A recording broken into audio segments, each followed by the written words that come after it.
جس کے تابع دشت و دریا و سمندر ہو، زمین جس کے حکم کی پابند ہو، چرند و پرند، جانور و درخت سبھی جس کے تابعدار ہوں، زمین پہ جو خدا کا نائب ہو، جو مسجود ملائک ہو، تمام مخلوقات میں سب سے افضل و اعلیٰ ہو، اسے انسان کہتے ہیں۔ یہ کتابوں میں پڑھا، علماء کرام سے سنا، لیکن جس نے صحرا و سمندر پر حکمرانی کر کے دکھائی، جس کے حکم پر لرزتی زمین ٹھہر گئی، سوکھا دریا جس کے خط سے جاری ہو گیا، جس کی چادر سے دہکتی آگ ٹھنڈی ہو گئی، جس کا واسطہ دے کر مجاہدین نے دریائے دجلہ میں گھوڑے دوڑا دیے،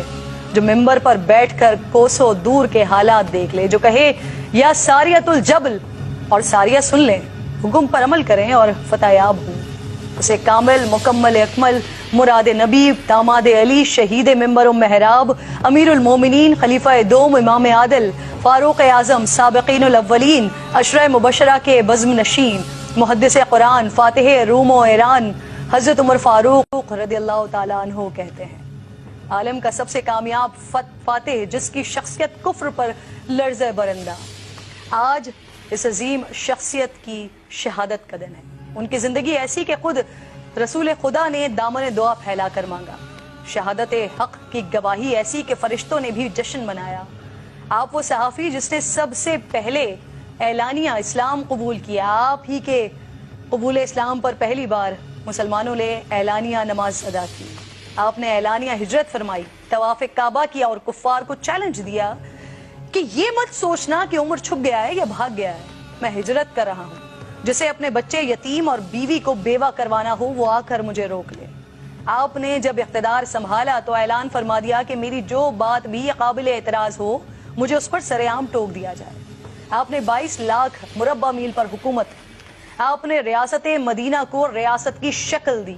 بیت المال قائم کیا، عدالتیں بنائیں، قاضی مقرر کیے، فوجی دفاتر ترتیب دیے، فوجی چھاونیاں قائم کی، جیل خانہ جات اور پولیس کا محکمہ بنایا، مردم شماری کروائی، ملک کی پیمائش کا قاعدہ جاری کیا، نہریں کھدوائیں، رضاکاروں کی تنخواہیں مقرر کی، کوفہ و بصرہ اور قاہرہ جیسے شہر آباد کروائے۔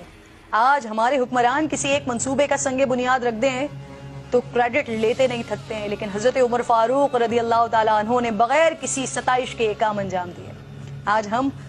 بے نظیر کارڈ اور احساس پروگرام سے غریبوں کی زندگی بدلنے کی باتیں کرتے ہیں۔ آج سے 1400 سال قبل حضرت عمر فاروق رضی اللہ تعالیٰ عنہ گلی کوچوں میں گشت کر کے غریبوں کی خبرگیری کیا کرتے تھے۔ احساس ذمہ داری اتنی تھی کہ فرماتے تھے کہ اگر فرات کے کنارے کتا بھی پیاس سے مر جائے تو اس کی جواب دہی مجھ سے ہوگی۔ آج توشہ خانہ اور لندن کی منی ٹریل مانگنے پر حکمران غصے میں آ جاتے ہیں،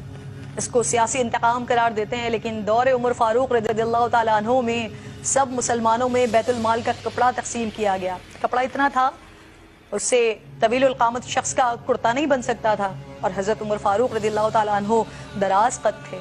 جب لوگوں نے حضرت عمر فاروق رضی اللہ تعالیٰ عنہ کو اسی کپڑے کا کرتا پہنے ہوئے دیکھا تو کھڑے ہو گئے اور سوالات شروع کر دیے۔ ایسے میں آپ کے صاحبزادے آگے بڑھے اور وضاحت دی کہ میں نے اپنے حصے کا کپڑا اپنے والد کو دیا ہے تو ان کا کرتا بنا ہے۔ وقت کے خلیفہ نے وضاحت پیش کی، لیکن آج اگر ہمارے حکمرانوں سے سوال ہو جائے تو کہتے ہیں پوچھنے والے کی ہمت کیسے ہوئی،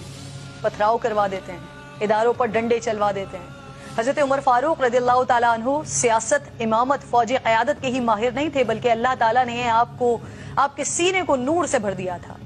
کئی مواقع پر حضور نبی کریم صلی اللہ علیہ وآلہ وسلم آپ سے مشورہ مانگا کرتے تھے، جو مشورہ سیدنا عمر فاروق رضی اللہ تعالیٰ عنہ نے دیا، قرآن کریم کی آیت مبارکہ اسی کی تائید میں نازل ہوئی۔ ازواج مطہرات کے پردے، قیدیان بدر، مقام ابراہیم پر نماز، حرمت شراب، کسی کے گھر میں داخلے سے پہلے اجازت، تطہیر سید عائشہ فاطمہ عائشہ رضی اللہ تعالیٰ عنہا جیسے اہم معاملات میں سیدنا عمر کی رائے، مشورے اور سوچ کے موافق قرآن کریم کی آیات نازل ہوئی۔ علماء و فقہا کے مطابق تقریباً 25 آیت قرآنی ایسی ہیں جو براہ راست فاروق اعظم کی تائید میں نازل ہوئی ہیں۔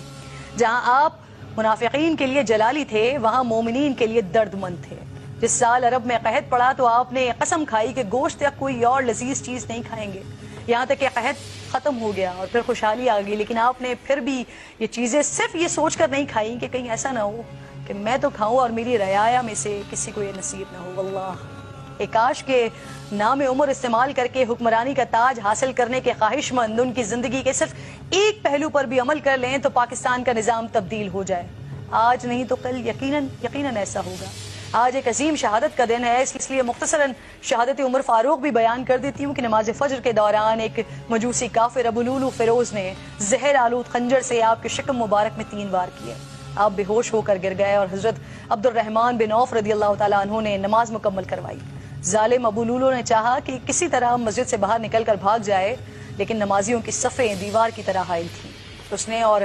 صحابیوں کو زخمی کرنا شروع کر دیا۔ 13 صحابی زخمی ہوئے، جن میں سے 7 شہید ہو گئے۔ اتنے میں نماز ختم ہو گئی اور ابو لولو پکڑا گیا۔